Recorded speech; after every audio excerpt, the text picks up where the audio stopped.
আসসালামু আলাইকুম প্রিয় এমপিভুক্ত শিক্ষক কর্মচারীবৃন্দ, আপনারা যারা অনেক উদ্বিগ্ন উৎকণ্ঠায় দিন কাটাচ্ছেন, যারা এখন পর্যন্ত দ্বিতীয় ধাপ বা তৃতীয় ধাপে কোনো ধাপেই বেতন পাননি, তাদের মনের কথাগুলো নিয়ে আজকের ভিডিওটি সাজানো হয়েছে।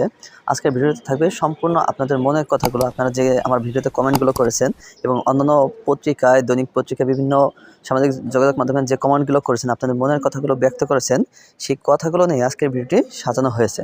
এবং তার মধ্যে প্রাতিষ্ঠানিক এবং প্রশাসনের কী গাফিলতি রয়েছে বা কর্তৃপক্ষের কী দায়বদ্ধতা রয়েছে, সেগুলো নিয়ে আজকে সুন্দর একটি সমাধান থাকবে।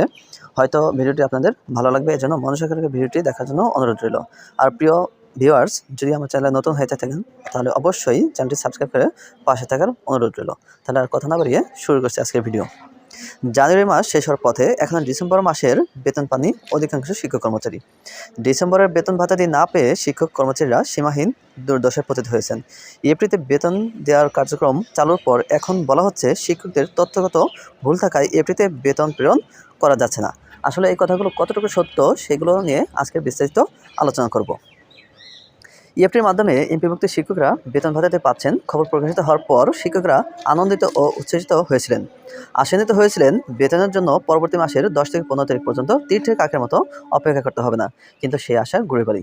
জানুয়ারি মাস শেষ হওয়ার পথে এখনও ডিসেম্বর মাসের বেতন পাননি অধিকাংশ শিক্ষক কর্মচারী। ডিসেম্বরের বেতন ভাতাদি না পেয়ে শিক্ষক কর্মচারীরা সীমাহীন দুর্দশায় পতিত হয়েছেন। এপ্রিলে বেতন দেওয়ার কার্যক্রম চালুর পর এখন বলা হচ্ছে শিক্ষকদের তথ্যগত ভুল থাকায় এপ্রিলে বেতন প্রেরণ করা যাচ্ছে না। প্রতিটি সরকারের আমল থেকে এপ্রিলে বেতন দেওয়ার জন্য প্রয়োজনীয় কাজ করছে ইএমএসএল।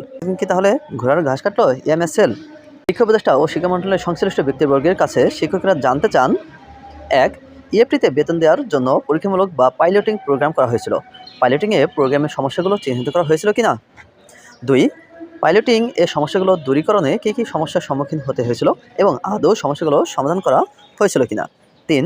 শিক্ষকদের ইএমএসএল থেকে তথ্যের সঙ্গে এনআইডি ও ব্যাংক অ্যাকাউন্টের তথ্য গড়মিল আগে সংশোধন না করে কেন এপ্রিলে বেতন দেওয়ার সিদ্ধান্ত নেওয়া হলো। 4.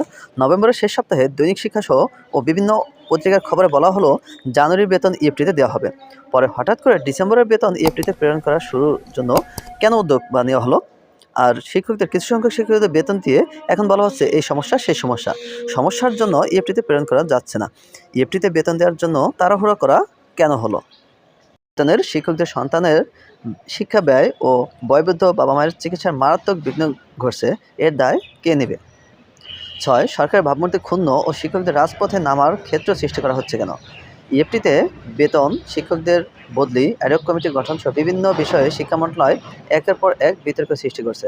শিক্ষা উপদেষ্টা এর দায় কোনোভাবেই এড়াতে পারেন না।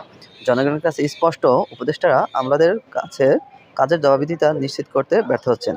উপদেষ্টারা আপনারা রক্তের বিনিময়ে দায়িত্ব নিয়েছেন, ব্যর্থ হওয়ার সুযোগ নেই। যদি একান্তই অক্ষম হন, স্বেচ্ছায় সরে যান। যারা আপনাদের নিয়োগ দিয়েছেন তারাই সিদ্ধান্ত নেবেন জনগণের কল্যাণে কী করতে হবে। স্বৈরতন্ত্রের সহায়ক আমলাতন্ত্র, স্বৈরতন্ত্রের পাশাপাশি আমলাতন্ত্র থেকেও মুক্ত হতে হবে। তা না হলে বারবার স্বৈরতন্ত্র ফিরে আসবে। কাল বিলম্ব না করে শিক্ষকদের ডিসেম্বর ও জানুয়ারি মাসের বেতন পাওয়ার ব্যবস্থা করতে জরুরি পদক্ষেপ নেওয়ার আশা রইল। তাহলে প্রিয় দর্শক, এছাড়া আমার ভিডিওতে অনেকে অনেক ধরনের কমেন্ট করেছেন, সেই কমেন্টগুলো এখন আপনাদের মাঝে তুলে ধরছি। অনেকেই বলছেন যে আমার কোনো সমস্যা নেই, তারপর কেন বেতন আসলো না। অনেকের বেতনের লিস্ট এসেছে, অর্থাৎ এপ্রিলের নাম এসেছে, তারপরেও বেতন আসেনি। অনেকের শুধু হয়তো একটি স্পেসের সমস্যা বা প্রযুক্তিগত যে সমস্যাগুলো রয়েছে, প্রিন্টিং মিস্টেক রয়েছে, টাইপিং মিস্টেক রয়েছে, সেগুলোর জন্য তাদের বেতন কেন আটকাবে। আমরা যতদূর জানি এপ্রিলে শুধু যদি নাম এবং অ্যাকাউন্ট নাম্বারটি ঠিক থাকে তাহলেই বেতন প্রদান করা যায়। তাহলে কেন এত কালক্ষেপণ করা হচ্ছে, আর বারে সেই ভুলের অজুহাত দিয়ে কেনই বা এরকম সময় নষ্ট করা হচ্ছে, আর ভোগান্তির শিকার হচ্ছেন শিক্ষক কর্মচারীরা। অনেকের কোনো ভুল নেই, আমাদের প্রতিষ্ঠানের 2 জন শিক্ষকের কোনো ভুল নেই, পার্শ্ববর্তী অনেক প্রতিষ্ঠানে 2-4 জন শিক্ষক কর্মচারী রয়েছেন, তাদের কোনো ভুল নেই, কিন্তু তারা কেন বেতন পাচ্ছেন না। আর বরাবরই দেখা যাচ্ছে যে প্রত্যেকটা প্রতিষ্ঠানে কিছু সংখ্যক শিক্ষক কর্মচারীদের বেতন দেওয়া হয়েছে, বাদবাকি বেশিরভাগ শিক্ষক কর্মচারীদের বেতন দেওয়া হয়নি। অনেকের প্রসেসিংয়ে আছে, কিন্তু তারাও বেতন পাননি। তাহলে এইভাবে তারা দুঃখ দুর্দশায় কতদিন দিন কাটাবেন। তাই কর্তৃপক্ষের এখনও উচিত সময় থাকতে আপনারা কার্যকরী একটি পদক্ষেপ নিন, যেন আর কোনো ভোগান্তির শিকার না হতে হয়। ধন্যবাদ সবাইকে মনোযোগ সহকারে ভিডিওটি দেখার জন্য। সবাই ভালো থাকবেন, সুস্থ থাকবেন। আল্লাহ হাফেজ।